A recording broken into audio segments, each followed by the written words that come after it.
अस्सलामुअलैकुम। ਇਹ ਵੇਖੋ ਜੀ, ਅੱਜ ਅਸੀਂ ਆਏ ਹਾਂ ਇੱਕ ਭਾਈ ਕੋਲੇ ਵਾੜੇ ਦੇ ਵਿੱਚ। ਸਾਡੇ ਡੰਗਰ ਤੇ ਪਰਾਂ ਨੇ, ਇਹ ਮਾਸ਼ਾਅੱਲਾ ਉਹ ਲੈ ਕੇ ਆਇਆ। ਤੁਹਾਡੀ ਉਹਦੇ ਨਾਲ ਮੁਲਾਕਾਤ ਵੀ ਕਰਾਉਂਦੇ ਆ। ਬੱਕਰੀਆਂ ਮੋੜਨ ਗਿਆ ਤੇ ਬੱਕਰਿਆਂ ਦੇ ਰੇਟ ਚੈੱਕ ਕਰੋ ਇੱਥੇ ਮਾਸ਼ਾਅੱਲਾ। ਬੜੇ ਵਪਾਰੀ ਨੇ, ਵੱਡੇ, ਬੜਾ ਕਾਰੋਬਾਰ ਕਰਦੇ ਨੇ।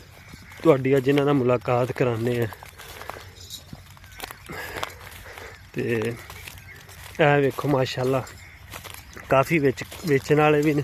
अस्सलाम वालेकुम उस्ताद जी, की हाल है? ठीक हो? तबीयत से ठीक है?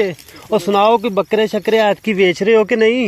बकरे सी चले गए ने, बेच दिते ने, नवे आन के फिर ला ले। अच्छा, इत्थे भी कोई?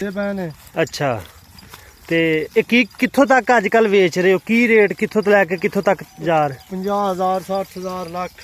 अच्छा बेच देने। अच्छा, माशाल्लाह माल ते चंगा है।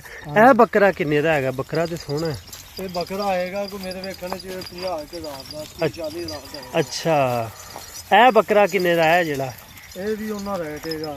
अच्छा, 50,000 दा। हां जी, ऐतकी माशाल्लाह व्यापारियों ने बकरियां वाले ने सही कीमत, बड़ा डंगर ते रोल गया है। हां जी हैं हैं। अच्छा, यानी 50,000 तो लैके लाख तक तुहाडे को है? हां जी, आ चेक करो जी, आ थल्ला। ए बकरा किन्ने दा? ये भी इन्नी कीमत दा है। अच्छा, ये तो छोटा है ना, ये दोंदा नहीं होना, ये अगले साल ही लगेगा। अगले साल ही होएगा। सही सी। ओ जेड़ा बकरा जा रहा है किन्ने दा? ये होएगा 50-60,000 दा। अच्छा, वाह जी। ए जेड़ा गोडी ला के खड़ा है, ए माशाल्लाह सोहना तगड़ा भी है। ये किन्ने दा है? बेचना है? ये तो दोंदा भी होना है। हां, दोंदा भी है। हाँ, ये होएगा लाख एक दा। अच्छा, सही सही। चलो माशा। ए जेड़ा काला है, हां, इन्हां दी इक्को ही कीमत है। अच्छा, दोनों जोड़ी है। हां, सही सही। चलो, ए भी भाई अपने नाल ही ने? हां जी, ये भी अपने नाल है। भाई जिन्हें लैने होण बकरे साडे नाल राबता कर सकदा। बकरियां दा रेट ठीक है, वड्डे जानवर दा थोड़ा ढिला मट्ठा है।